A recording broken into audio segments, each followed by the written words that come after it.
The Adventures of Sophie Mouse, Book 10. It's Raining, It's Pouring. Chapter 1. Rain, Rain, Go Away. Sophie Mouse ran to the window. She glanced up at the sky. The clouds looked darker than the last time she'd checked. Sophie stretched her hand outside. No raindrops. It's not raining yet. It's not raining yet, Sophie cried, running back to the kitchen. Her whiskers were tingling. She could tell the rain was coming. But maybe there was just enough time for their picnic. It was Sunday morning. In the Mouse family's house, at the base of the oak tree, Mrs. Mouse had made her famous vanilla bean scones. As they cooled, the sweet scent of vanilla filled the kitchen. Mr. Mouse flipped huckleberry pancakes on the griddle. Sizzle. Sophie and her little brother, Winston, peeked into the oven. They had worked together to make a banana dandelion bread. It was rising. Soon it would be done. Sophie got the picnic basket ready. Then she ran upstairs to the linen closet to get the picnic blanket. She had the perfect spot in mind, on the bank of the stream near the playground. Afterward, she could scurry over to Hattie's house to say hello. Lily Mouse tucked the scones into the basket. George Mouse added the pancakes. Soon the banana dandelion bread was done and packed, along with jams and jars of mint tea. Okay, let's go. Okay, let's go, Sophie exclaimed. She picked up the basket. Winston grabbed the blanket, and the Mouse family stepped outside. Blip, plop, blip. Flip, flop, flip. Sophie felt 3 big raindrops, one on her ear, one on her shoulder, and one on the tip of her nose. Oh no! Oh no! Winston moaned. The 4 mice gazed upwards, holding their palms out. Blip, plop, blip. Flip, flop, flip. Blippity, blippity. Flippity, flippity. Plop, plop, plop. Plop, plop, plop. The rain was picking up. Winston threw the blanket over the basket to protect it. I hate to say it, said Mr. Mouse, but I think we'd better make it an indoor picnic. Or, Sophie said, it could be fun to have a picnic in the rain. Or it could be fun to have a picnic in the rain. She smiled hopefully, but no one else seemed excited about the idea. So back inside they went. In the living room, they pushed back the furniture and spread the blanket on the floor. The yummy food cheered Sophie up, but now and then she gazed out the window at the gray mist. Mr. Mouse patted her on the back. I know it's disappointing, Sophie, he said, but we could really use the rain. We could use a lot more rain. It's been very dry this season. Sophie's shoulders dropped. She took another bite of the scone. She knew her dad was right, but she still couldn't help wishing the rain away. Chapter 2. The Project. Chapter 2. The Project. The next morning, a ray of sunlight fell across Sophie's face. She opened her eyes and squinted toward the window. It figures, thought Sophie. On a school day, it's sunny out. It had drizzled all day Sunday afternoon.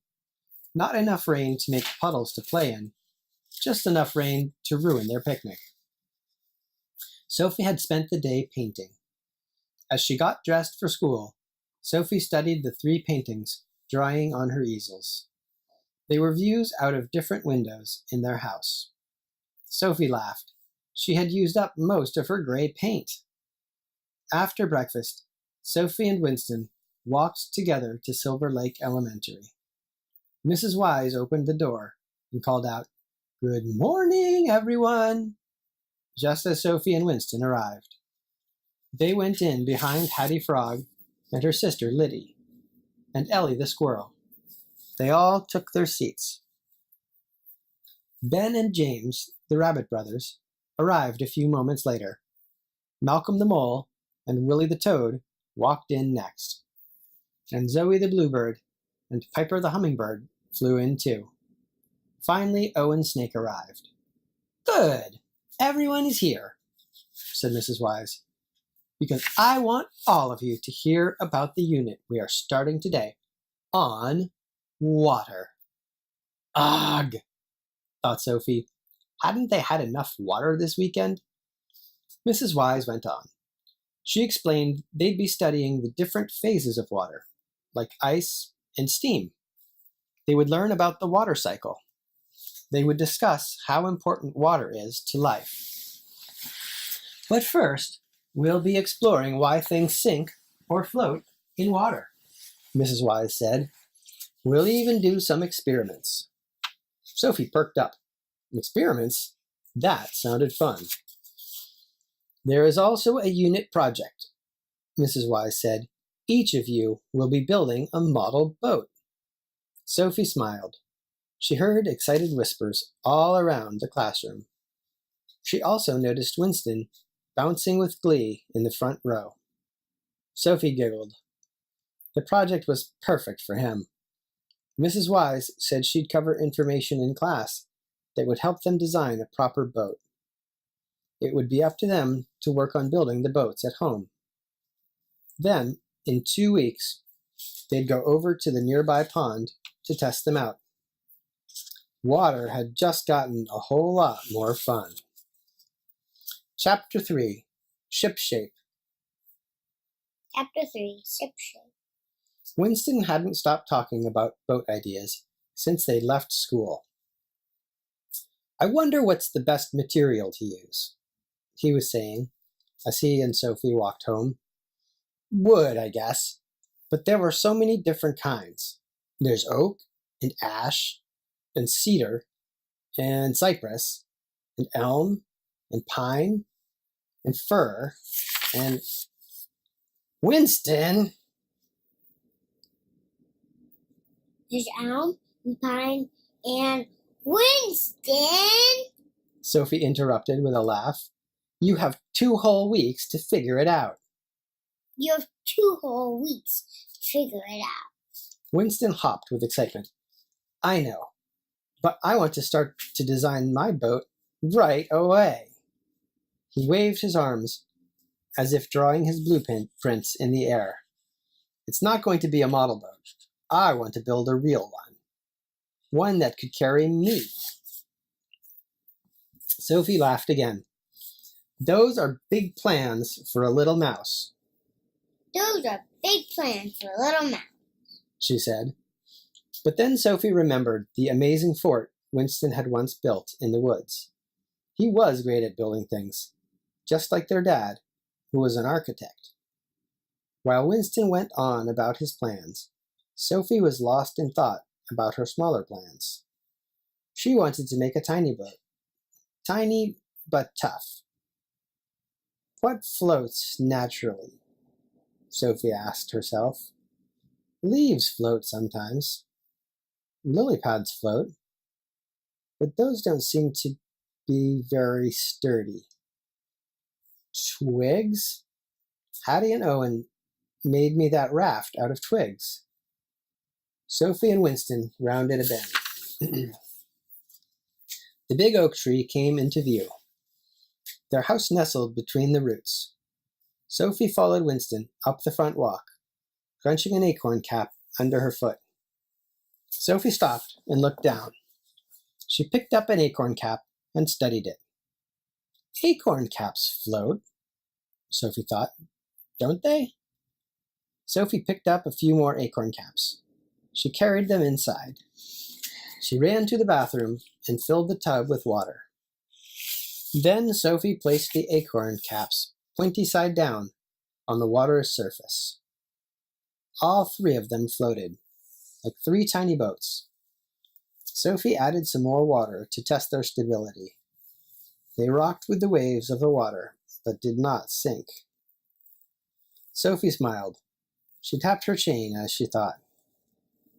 How could she build a boat that floated like an acorn cap? Chapter 4. Whatever floats your boat. Chapter 4. Whatever floats your boat. The next morning, Mrs. Wise took the class down to the pond. This is where we will test our boats next week, she told them. But today, we will learn more about why some objects float. She tossed a blade of grass into the pond. It floated on the water's surface. And why do other objects sink? She added. She picked up a stone and tossed it in. Plunk. Plunk. It sank. The clay soil here at this pond is perfect for our experiments, Mrs. Wise explained. Watch. She scooped up a hunk of clay. It's crumbly since it's been so dry, but just add a little water to it. Mrs. Wise wet the soil with pond water. Then she rolled it into a ball. She placed it on the surface of the water. It sank right away. Then Mrs. Wise scooped up more clay. She wet it and squished it into a pancake. She pinched up the sides to make a bowl shape. She flattened the bottom. Now it sort of looked like a boat. Will this sink? Mrs. Wise asked the class. Or float? Winston raised his hand to answer. Float. Float. He said. Yes, float, Hattie echoed. Most of the students agreed. Only James and Piper thought it would sink. Mrs. Wise placed the boat on the water and let go. It was floating. James and Piper looked confused. But it's still a miracle made of clay, James said. The clay ball sank. So why not this? Great question, said Mrs. Wise. She explained how important the shape of an object was to its buoyancy, or ability to float. Any object placed in the pond pushes some water out of the way. But the water also pushes back. It's that force that holds the object up in the water. Mrs. Wise picked up the clay boat. This boat pushes a lot of water out of the way, she went on. Sophie thought she understood. So an object that pushes more water out of the way has more force holding it up? Sophie said. So what? We can do it again. So an object that pushes more water. Dad, that's too hard for me. My mouth can't say it. Okay. And I'm really tired. Oh, yeah. Do you want to make a little nest right here? Yeah. Okay. Here, spin your butt around and put your butt here. You said what? All right. And you put this right here.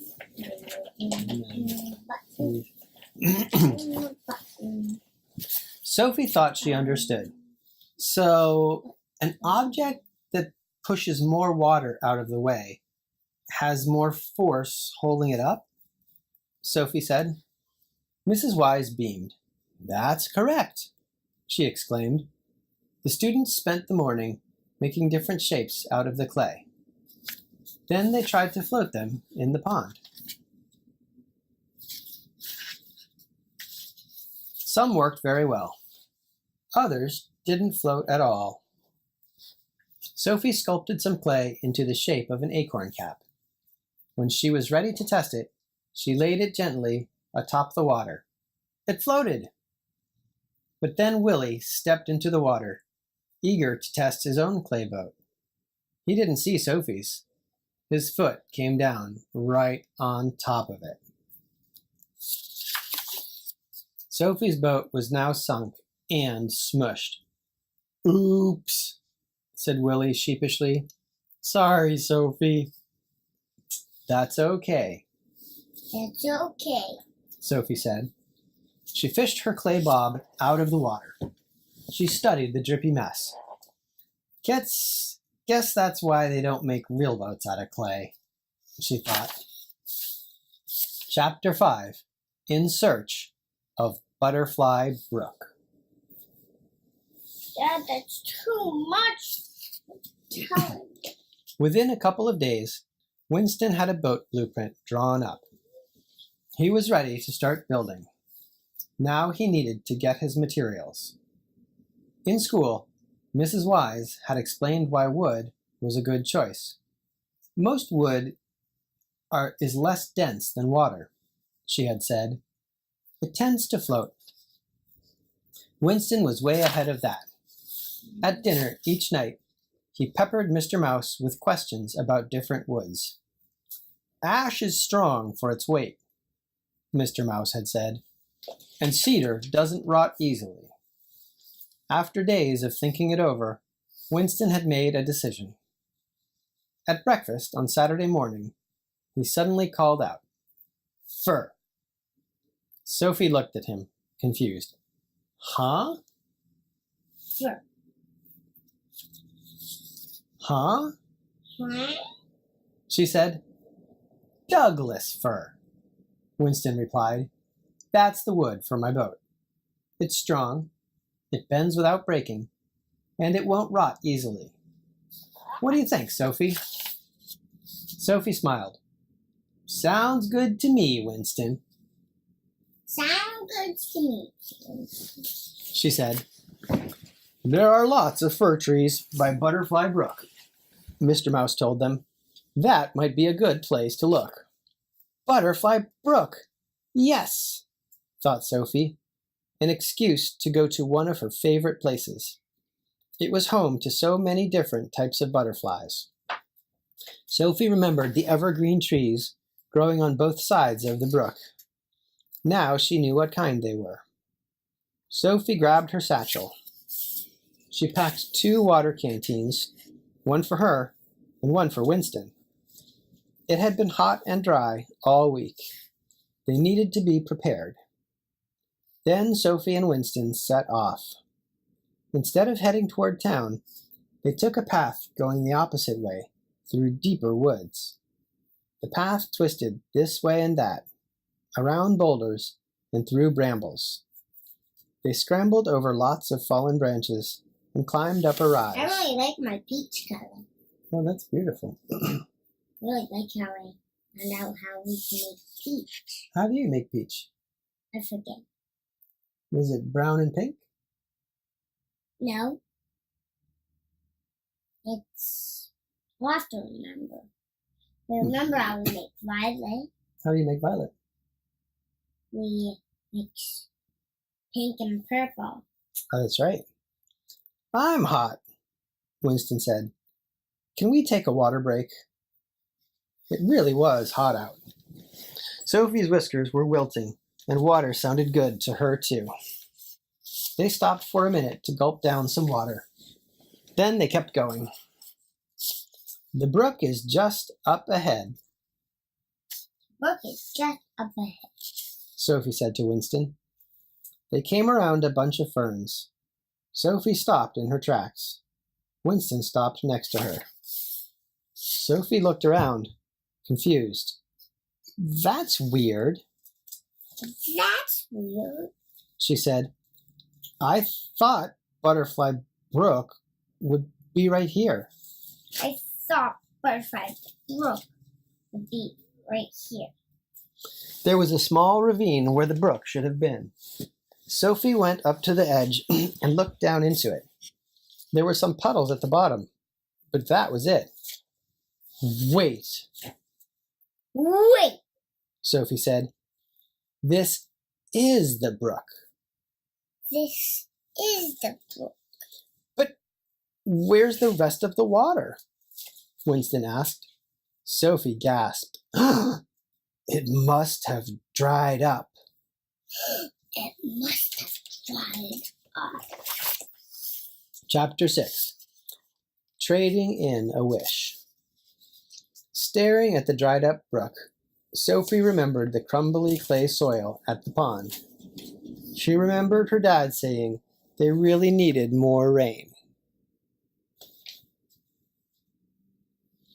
That was the day it rained, and I wished it would stop, Sophie thought.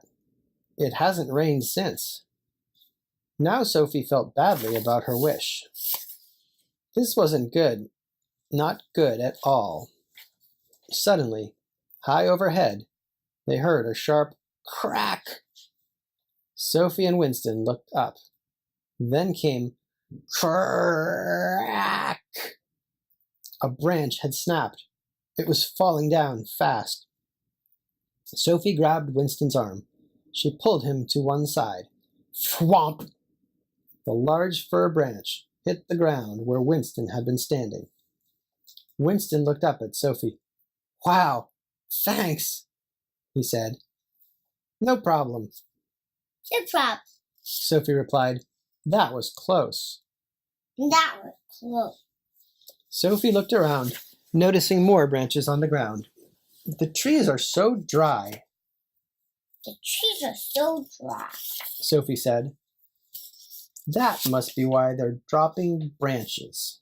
That's maybe why dropping branches. It was easy enough to find 2 large pieces of fir to take with them. Sophie and Winston each dragged a big branch home. There would be enough wood for both of their boats. That evening, as they sat down to dinner, Sophie told Mr. and Mrs. Mouse what they had seen. Mrs. Mouse nodded grimly. I've never seen Pine Needle Grove so desperate for rain, she said. The well near the bakery has dried up. I need to walk halfway to Gold Moss Pond to get water. And that well is low too. Mr. Mouse also looked concerned. I ran into Malcolm Mole's parents the other day, he said. They're farmers, you know. They say the early lettuce and peas aren't growing very well. Mrs. Mouse sighed. Ah, and if plants don't get enough water now, there may not be many berries in the autumn. Then there may not be enough to can for the winter. Before she started eating, Sophie made a silent wish for rain.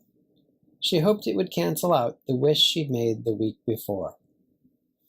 All week long, Sophie and Winston worked on their projects after school. Thursday was the big day. They would bring in their boats and take another field trip to the pond. Winston was going ahead with his plan to build a full-size boat. He spent every spare minute in the backyard. There, he had set up a work area. Mr. Mouse was letting him borrow some tools. Winston was even learning to bend wood using steam. Sophie still wasn't sure how to build her acorn-cap boat. She tried carving a block of fir into the right shape. On Monday, she sat whittling the wood for hours.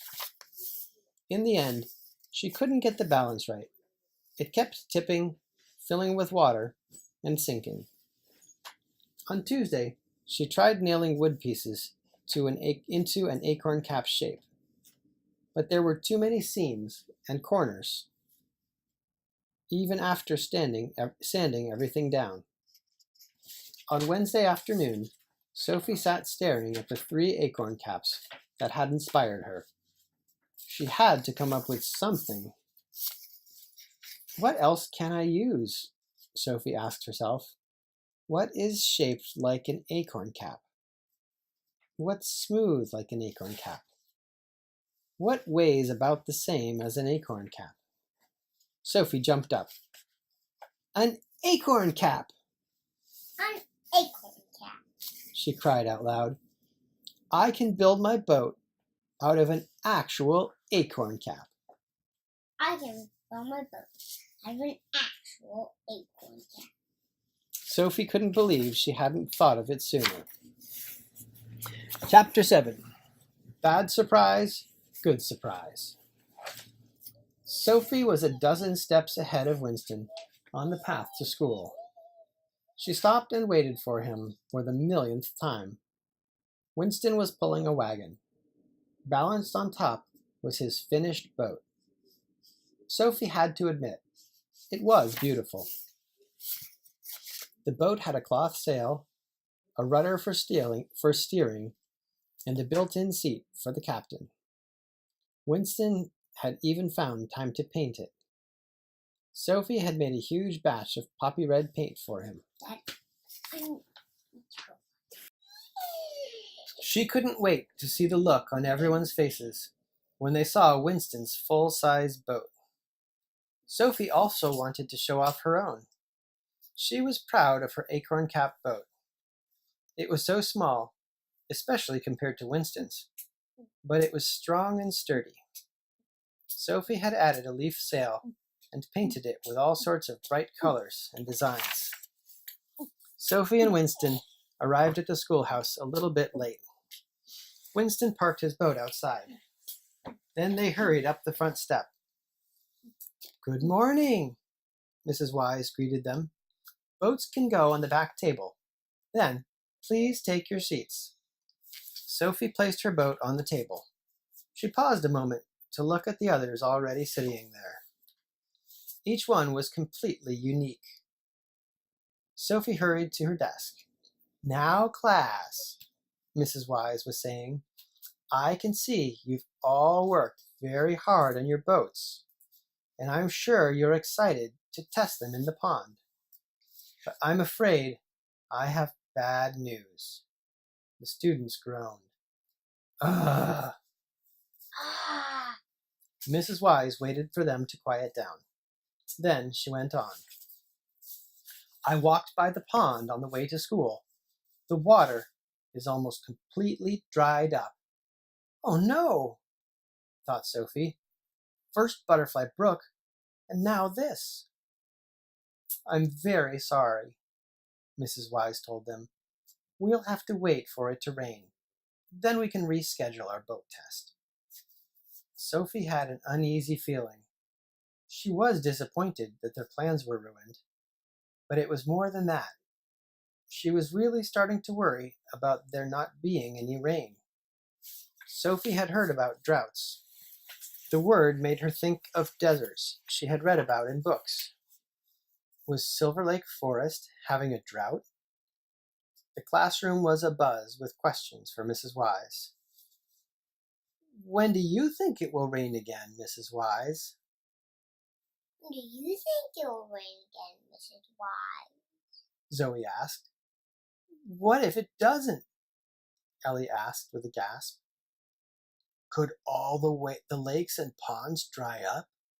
Willie asked. "Even Forget-Me-Not Lake?"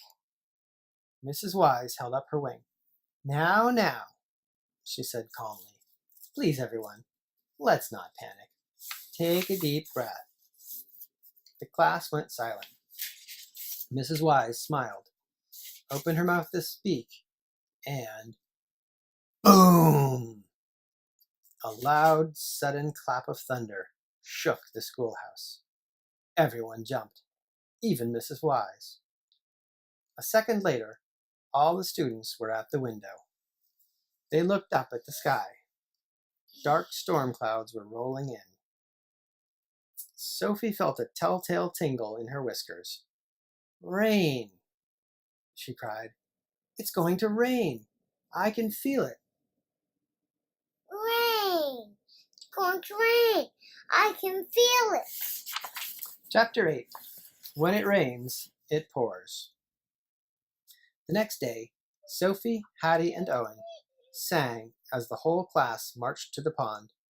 "It's raining, it's pouring. It's raining, it's pouring. The old bear is snoring. The old bear is snoring. She went to bed and bumped her head, She went to bed and bumped her head. and she couldn't get up in the morning. And she couldn't get up until morning. It wasn't raining anymore, but it had poured all night. And now the boat test was back on. The animals were singing and splashing in huge puddles the whole way to the pond. No one seemed to mind that they were getting muddy. But Winston was having an extra hard time pulling his boat wagon along the muddy path. Ben and Ellie pitched in to help him pull. "Your boat is amazing," Your boat is amazing. cried Ben. "It's big enough to hold one of us." Bigger. That's one of us. "It is going to hold one of us," Winston replied. It is going to hold one of us. "Me." Me. "Really?" said Ellie. "Cool." Up ahead, Mrs. Wise stopped. "Look, class," she announced, gesturing at the pond. "We have an actual pond again." The students cheered. "Can we put our boats in?" Winston asked. Mrs. Wise smiled and nodded. The students cheered and hurried down to the water's edge. Within seconds, there was a whole fleet of model boats in the water. It took Winston a little longer to get his boat off the wagon and into the water. But soon enough he was aboard, raising the mast and getting ready to hoist the sail. It's like Moana. That's right. All the model boats seemed to be floating pretty well. Zoe's boat was maybe sitting a little low in the water, and Malcolm was having to reattach his boat's keel, but none of them had sunk. "Hey, everybody," called a voice from offshore. "Out here." Sophie looked up. It was Winston, waving from his boat. He was sailing along at a speedy clip. Everyone waved back excitedly. "Go, Winston!" Go, Winston. Sophie cheered, jumping up and down. Then, suddenly, Sophie froze. A huge rock had come loose from the slippery mud and was rolling into the water on the far side of the pond. And a huge rock meant a huge wave. Sophie's mouth fell open as the rock splashed into the water and a wave began to rise. The wave was rolling across the pond and picking up speed. Winston didn't see it. He was sailing with his back to the wave, but it was gaining on him, and fast. "Winston!" Winston! Sophie called out at the top of her lungs. "Look out!" Look out! Chapter 9. Sophie's Plan. The wave swept up everything in its path. All the model boats and Winston's boat too. Winston rose up, and was carried along the crest. Winston's boat was surfing the wave. Sophie saw him look around in panic, wondering what was happening. He clutched the mast so he wouldn't fall overboard. "Mrs. Wise!" Mrs. Wise! Sophie cried. "What do we do?" What do we do? But everything was happening so fast. All they could do was watch, unable to help. The wave carried Winston's boat right into a tangle of driftwood. The boat got snagged, and the wave rolled on without it. "Winston!" Mrs. Wise called. "Are you okay?" "Yes," Winston called back. "But I'm not sure my boat is." The sail was ripped. The mast had snapped in half. Winston was stranded out in the middle of the pond. "Don't worry," Mrs. Wise called. "I'll fly over there and get you. You can ride on my back." She spread her powerful wings. "Wait!" Wait! Sophie cried. "I have a hunch." I have a hunch. Winston won't want to leave his boat behind. Winston won't want to leave his boat behind. Sophie looked around and spotted some cattails. Would one be long enough to reach Winston? Maybe one wouldn't, but a bunch would. Sophie began plucking them and tying the ends together to form a long rope. Then she tied a loop of rope at one end of the rope. She handed it to Mrs. Wise. Could you fly this end over to Winston? Can you fly this end over to Winston? Sophie asked. Then the rest of us can hold the other end and pull his boat back to shore. Mrs. Wise nodded. She clutched the loop in her beak. Then she took off. With 3 mighty flaps of her wings, Mrs. Wise covered the distance to Winston. She circled overhead, dropped the loop, and lassoed Winston's broken mast. Then she fluttered down so Winston could climb onto her back. She did it! She did it! Sophie called out to her classmates. Now, let's pull. Now, let's pull. Slowly, so the rope doesn't snap. The whole class lined up behind Sophie to help. They pulled together like a tug-of-war team. Slowly, inch by inch, Winston's boat crept closer to shore. Finally, it hit land. At the same time, Winston hopped off Mrs. Wise's back. He ran over and hugged Sophie. Sophie patted Winston on the back as she hugged him.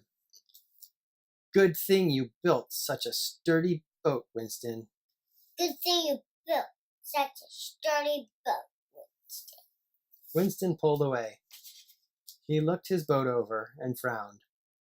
It needs some repairs, he said. Then his face brightened. But I'll fix it up as good as new. Sophie laughed. I know you will. I know you will, she said. In the end, the class was able to find every one of the model boats. They had washed up on the far side of the pond. Some of them were a little banged up, but all of them were still afloat. At home, Mr. and Mrs. Mouse were in good moods. Mrs. Mouse reported that the well near the bakery was nearly full again. Then she described the scene in the village when it began to rain. Everyone came outside and started dancing in the puddles, Mrs. Wise said with a laugh. Mr. Handy of Handy's Hardware was waltzing with Mrs. Reeves, the librarian. Mr. Mouse laughed too. Everyone is so relieved, he said. A few more rainy days like this, and we'll be just about back to normal. Up in her room, Sophie found a special spot for her acorn-capped boat. She placed it in the corner near her easel. Then Sophie got out a blank canvas. She mixed up some paints, and she began to paint a scene from her day. She painted a mouse on a boat surfing an enormous wave. The painting called for a lot of gray, and Sophie did not mind one bit. The end. If you like this audiobook, click the like button and also hit subscribe to be notified when we make more exciting audiobooks. Click subscribe.